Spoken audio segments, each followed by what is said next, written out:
3-4 चोर चाई पहले होते थे ना, उन सारे लोगों की निगाहें पड़ गई उस बछड़े के ऊपर।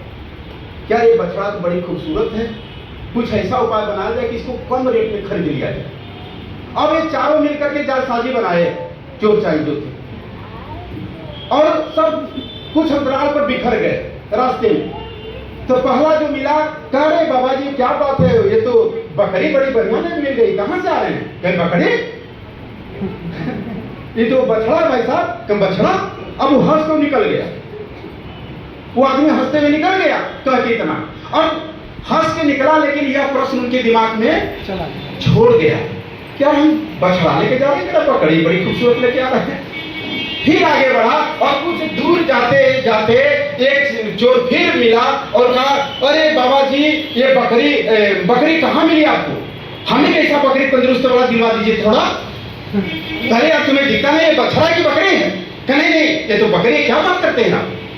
अब उस आदमी को अपने आप पे शक होने लगा, क्योंकि 2 आदमियों ने बोल दिया ना, 2 आदमी बोल दिया, उसका शक डगमगाने लगा। क्या हम बकरी, ऐसा तो नहीं कि बकरी लेके जा रहे हैं? कई बार उसको देखा, नहीं यार ये तो बछड़ा ही है। फिर आगे बढ़ा, आगे जाते जाते तीसरा मिल गया। तीसरा मिला, कहा कि भाई साहब इतना बढ़िया बकरी हमें यदि मिल जाती ना, हमारे घर की शोभा बढ़ा देती। भाई कहाँ मिलेगा ये बकरी? अभी आदमी के अंदर आवाज ही नहीं निकल रही है कि यार हम तो बछड़ा लेके जा रहे हैं, सब बकरी बकरी कर रहा। ठीक है, एक आदमी कहाँ होता मान लीजिए, दूसरा कर रहा है, तीसरा भी कर रहा है। अब उसका विश्वास एकदम डगमगा गया, करे तो करे क्या, मुंह लटकाए आगे बढ़ ही रहा था, तब चौथा मिल गया। चौथा क्या कर रहा था? पैसा गिन रहा था, नोट गिन रहा था रास्ते के किनारे, और जो उसके सामने वो लेके गुजरे बाबा जी, और तुरंत उनके तरफ, अरे बस बस ऐसा ही बकरी हमें चाहिए, ऐसा ही बकरी चाहिए। बाबा जी कहाँ बताए, हम वही बस पैसा का इंतजाम ही कर, ऐसा ही बकरी चाहिए, हूबहू ऐसा बकरी। अब उस बाबा जी को लगा कि यार कहीं हमारे में तो गलतफहमी नहीं है, क्योंकि इतने लोग कह दिए कि बकरी है, और इसको कहीं घर में लेके गया, हम लोग पूजा पाठ करने वाले आदमी, और घर में कहीं ऐसा ना हो कि सब कहे कि यार बकरी कैसे लेके चले आए। और उस आदमी के अंदर द्वंद चलने लगा कि करूं तो करूं क्या? क्या भाई हमको भी देखिए ऐसा ही बकरी चाहिए, जहां से आप लाए हमें दिलवा दीजिए, प्लीज दिलवा दीजिए। नहीं किसी का रेट बताइए। अब वो आदमी सोचा कि यार छोड़ो हटाओ, घर गया तो एक और बवाल पैदा हो जाएगा। तो कहा कि देखिए हम तो भाई 100 रुपए का खरीद के ला रहे हैं। नहीं नहीं, ऐसी बकरी 20 रुपए में तो पर्याप्त है, इस 100 रुपए का कौन बकरी पूछेगा?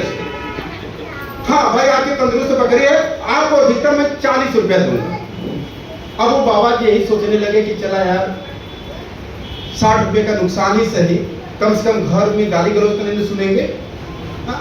और वो व्यक्ति जो है 40 रुपए में बकरी को, मतलब बछड़ा को बेच। और साथियों वो लेके आ रहा था, बछड़ा ही लेके आ रहा था, लेकिन इतने लोग कहने वाले मिल गए कि उसका भरोसा और विश्वास क्या हुआ? डगमगा गया। और यही घटना हमारे साथ होती है भाई साहब। वर्ल्ड का सबसे बड़ा बिजनेस लेके हम फिर भी जाते हैं कि भाई 2040-45 का ये सबसे टॉप पर पहुंचने वाला बिजनेस होने जा रहा है, और भारत उसमें पहले 12 अंक होने जा रहा है।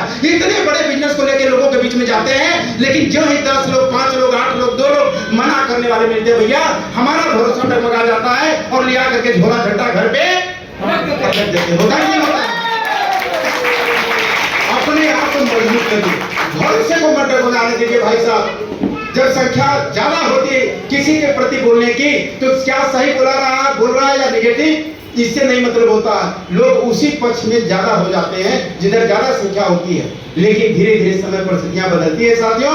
एक दिन वो भी परिस्थिति आएगी कि डायरेक्ट सेलिंग को लोग टॉप पर लेके जाएंगे। तैयार हैं?